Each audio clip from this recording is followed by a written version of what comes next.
भारत में हर साल हिंदू श्रद्धालु हजारों करोड़ रुपए मंदिरों में दान देते हैं। सिर्फ तिरुपति टेम्पल की एक साल की हुंडी कलेक्शन है करीब 3000 करोड़ रुपए। पर क्या आपने कभी सोचा है कि ये पैसा आखिर जाता कहाँ है? क्या यह मंदिर की डेवलपमेंट के लिए खर्च होता है या पुरोहितों की जेब में जाता है? ये कौन डिसाइड करता है कि ये पैसा कहाँ खर्च होगा? जवाब सुनकर आप चौंक जाएंगे।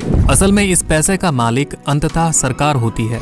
भारत में सभी 4 लाख टेम्पल्स सरकार कंट्रोल करती है और कुछ रिपोर्ट्स के अनुसार इन 4 लाख मंदिरों से हर साल करीब 1 लाख करोड़ रुपए सरकार को मिलता है। और इन डोनेशन के पैसे से 20 से 30% एडमिनिस्ट्रेशन फीस, ऑडिट फीस वगैरह काटने के बाद बाकी का पैसा गवर्नमेंट कामों के लिए खर्च किया जाता है, जिन कामों में हिंदू धर्म या टेम्पल्स का कोई लेना देना नहीं है। मतलब हिंदू सरकार को टैक्स भी दे रहा है, ऊपर से भगवान के नाम पर अपने टेम्पल के डेवलपमेंट के लिए जो दान दिया वो भी सरकार ले जाती है। इसी कारण हजारों टेम्पल्स देश में बंद हो रही है, पैसा ना होने के कारण। तो आखिर सरकार ऐसा क्यों कर रही है? और सबसे मेन बात, ये नियम सिर्फ हिंदू टेम्पल्स के ऊपर ही क्यों? चर्च, मस्जिद, गुरुद्वारे के ऊपर ऐसे सरकारी नियंत्रण क्यों नहीं है? ना कि सिर्फ मंदिर का पैसा, बल्कि मंदिर की कानून, पुरोहितों की भर्ती इत्यादि सरकार की एक प्रतिनिधि तय करती है, भले ही वो इंसान ईसाई या मुस्लिम ही क्यों ना हो। क्या आप इमेजिन कर सकते हैं सभी चर्च या मस्जिदों का चेयरमैन एक हिंदू इंसान है? तो इस तरह का भेदभाव भारत जैसे धर्मनिरपेक्ष देश में 150 सालों से सिर्फ हिंदू मंदिरों के साथ क्यों हो रहा है? आइए जानते हैं। यह कानून सबसे पहले 1863 को मद्रास में ब्रिटिशर्स ने बनाया था, रिलीजियस एंडाउनमेंट एक्ट।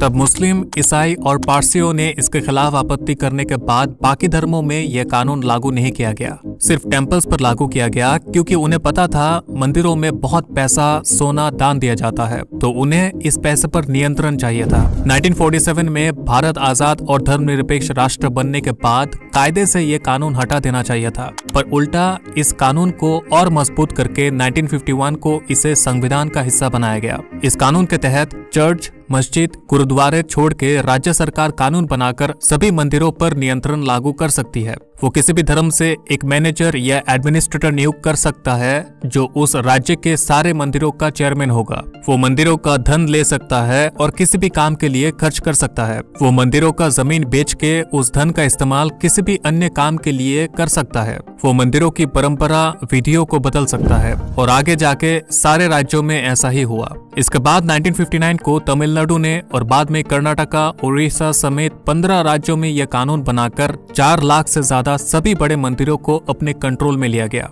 और इन मंदिरों का चढ़ावा राज्य सरकारों के लिए इनकम का एक मेजर सोर्स है, जबकि ऐसा कानून कोई भी चर्च या मस्जिद के ऊपर नहीं है। आजादी के बाद से कई स्टेट्स में सभी टेम्पल्स को दूसरे धर्मों के लोग अपने हिसाब से चलाते हैं, कानून बनाते हैं और पैसा ले जाते हैं। क्या ये धर्मनिरपेक्षता है? जुलाई 2023 को अमेरिकन पास्टर क्रिस हॉडकिंस ने कहा कि सिर्फ नॉर्थ इंडिया में हर हफ्ते करीब 1 लाख हिंदूज ईसाई धर्म में कन्वर्ट हो रहे हैं, बीजेपी गवर्नमेंट द्वारा हुई डिफिकल्टीज के बावजूद। और साउथ इंडिया तो ऑलरेडी इनके कंट्रोल में है। There's whole organizations set on making India 100% Hindu, and they organize themselves into 3,931 outreach teams. And they dispersed into 15 of the northern states of India. Just this past week, you ready for it? This is what you need to celebrate. 112,124 Hindus converted to Christ just last week. Come on, give God praise together, everybody. इस figure में अगर थोड़ी सी भी सच्चाई है तो कुछ ही दशक में सनातन धर्म और भारतीय संस्कृति दुनिया से विलुप्त हो जाएगी। और ये कन्वर्शन ज्यादातर ट्राइबल या गरीब इलाके में होते हैं। उनके लिए स्कूल, हॉस्पिटल्स बनाया जाता है, जिससे वो आसानी से कन्वर्ट हो जाते हैं। अब टेम्पल के पास इतना पैसा है कि वो देश में हर गाँव में हाईटेक स्कूल, हॉस्पिटल्स बना सकते हैं, गुरुकुल, आयुर्वेदशाला निर्माण कर सकते हैं। तब ये गरीब लोगों को बहुत मदद मिलेगी और धर्म परिवर्तन भी नहीं होगा। पर यह पैसा सरकार ले जाती है। कहा जा रहा है कि कर्नाटका में 15,000 टेम्पल्स बंद हो गई है क्योंकि मंदिर चलाने के लिए पैसा ही नहीं है। और तमिलनाडु गवर्नमेंट ने मद्रास हाईकोर्ट को कहा कि तमिलनाडु में 12,000 टेम्पल्स है जिनमें एक दिन के लिए भी पूजा करने का पैसा नहीं है, और ये 12,000 टेम्पल्स कुछ ही सालों में बंद हो जाएगी। पर सरकार इन्हें कोई मदद नहीं कर रही है। मंदिर का पैसा मंदिर के लिए भी खर्च नहीं कर रही है सरकार। सरकार अगर काशी विश्वनाथ कॉरिडोर या राम मंदिर बना रही है तो ये पब्लिक के टैक्स के पैसे से नहीं, टेम्पल्स का जो पैसा हर साल सरकार ले जाती है उसका ये बहुत ही छोटा हिस्सा है। अभी सवाल ये है कि सरकार ऐसा क्यों करती है। सरकार का यह कहना है कि मंदिरों को जो इतना पैसा मिलता है उस पैसा का सही मैनेजमेंट मंदिर नहीं कर सकती। कोई गलत काम के लिए ये पैसा खर्च ना हो, करप्शन ना हो, इसलिए सरकार ही इसे नियंत्रित करती है। टेम्पल सपोर्टर्स का कहना है कि ट्रस्ट एक्ट 1882 के तहत ऑलरेडी सभी रिलीजियस प्लेसेस में डोनेशन का पैसा सरकार ऑडिट मॉनिटरिंग करती है, तो यहाँ सिर्फ हिंदू टेम्पल्स में स्पेशल कंट्रोलिंग की क्या जरूरत है। सेकेंडली, टेम्पल्स के ऊपर ये कानून लगाने से पहले सरकार के पास ऐसा कोई इंसिडेंट नहीं है जहाँ टेम्पल्स में करप्शन या पैसे का मिसमैनेजमेंट हुई हो।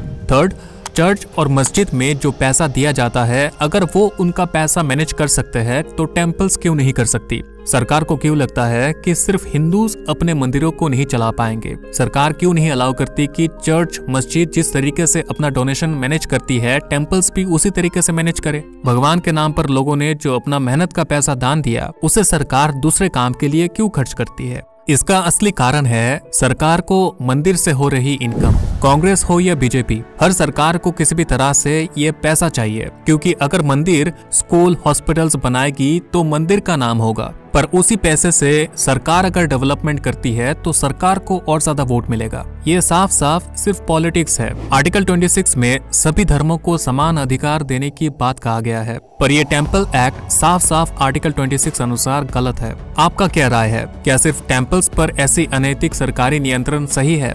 कमेंट करके जरूर बताइएगा।